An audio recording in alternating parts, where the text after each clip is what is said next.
तो 7 संकल्पों को समाप्त करके एक के संकल्प में समा जा। उस एक के संकल्प में है वो शिव ज्योति बिंदु। तो उस निरंतर याद में जो समाते जाएंगे और जिस नंबर में समाते जाएंगे उसी नंबर में इस सृष्टि रूपी रंगमंच पर आकर के पार्ट बजाएंगे। जिस सृष्टि रूपी रंगमंच पर अव्वल नंबर में कौन आएगा? कौन आएगा? मनुष्य सृष्टि का बाप जो शिवलिंग के रूप में पूजा जाता है। वो शिव है लेकिन उसको लिंग अपना नहीं है। ब्रह्म वाक्य में बोला तो है और देवताओं की अन्य इंद्रियां पूजी जाती हैं और मेरा सिर्फ लिंग ही पूजा जाता है। किसने कहा? इसने कहा या उसने कहा? मनुष्य सृष्टि का बाप को ही लिंग है, उसको तो लिंग है ही नहीं। लिंग क्या, कोई भी इंद्रिय नहीं है। तो वो कहता है कि अन्य देवताओं के अन्य इंद्रियां पूजी जाती हैं।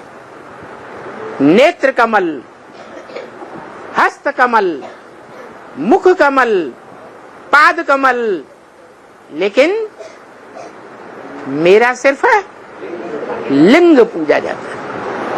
मेरा माने ओ शिवलिंग स्वरूप, संपन्न रूप। वो कहता है जब तक वो संपन्न नहीं है तब तक शंकर है, लिंग नहीं है। इसलिए शंकर की सभी इंद्रियां पूजी जाती हैं,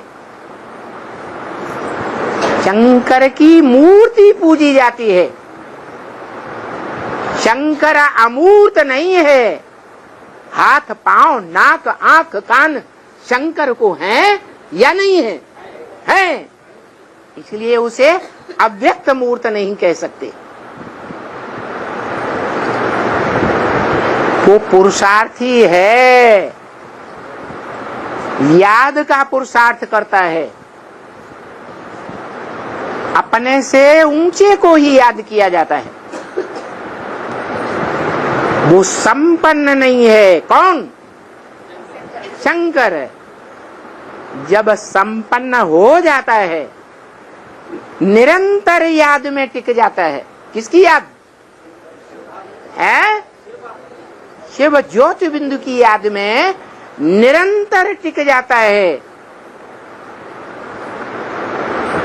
तब उसको कहा जाता है अव्यक्त मूर्ति। इसलिए कहा जाता कि वो साकार शरीरधारी तो है लेकिन मन बुद्धि से इंद्रियों को याद नहीं करता, इसलिए इंद्रियां नहीं दिखाई जाती। तो बताया उस बेहद के मनुष्य सृष्टि के बाप का परिचय बाप के सिवाय कोई नहीं दे सकता। 2 बेहद के बाप हैं,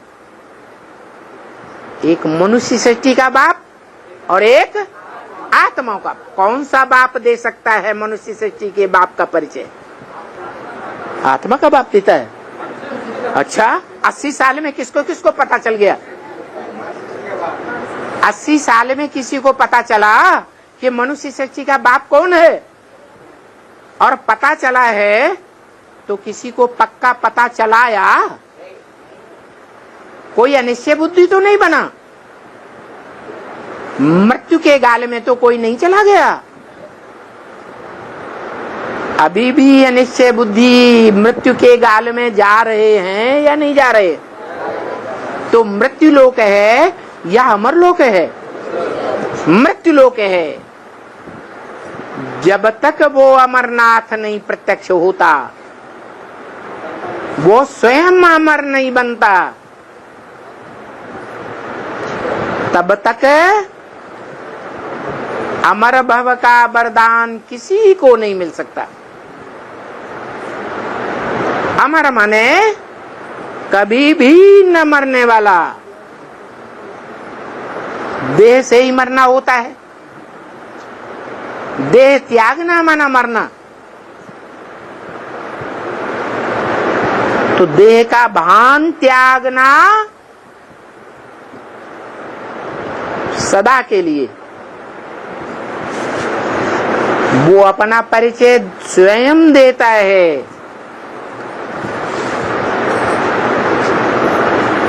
तभी सदा के लिए देह भान त्यागा जा सकता है।